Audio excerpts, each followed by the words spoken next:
ঈদ মানে আনন্দ, ঈদ মানে খুশি। তবে ৯০ দশকের ঈদ যেন ছিল এক ভিন্ন রকম আবেগে মোড়ানো। শেষ রোজায় সেহরি খেয়েই দল বেঁধে ছুটে যেতাম মেহেদি তুলতে।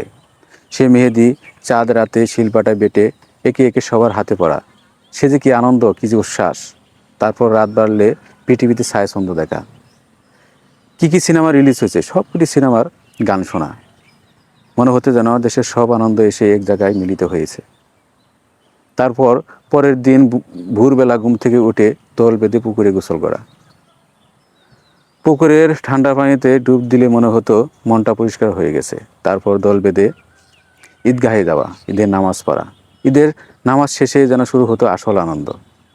দল বেঁধে বন্ধুদের বাড়ি বেড়ানো, একে একে সবার বাড়ি যাওয়া।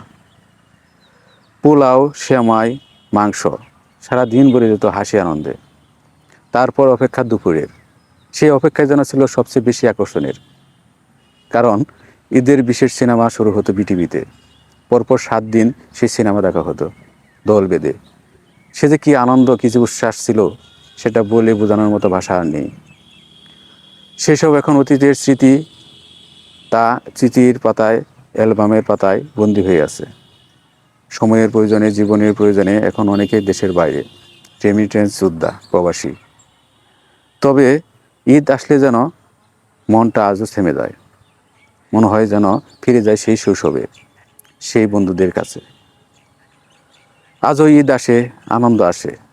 তবে ৯০ দশকের মতো সেই সরল আর নির্ভেজাল সুখ আর আসে না। সেটা স্মৃতির পাতায় রয়ে যায়।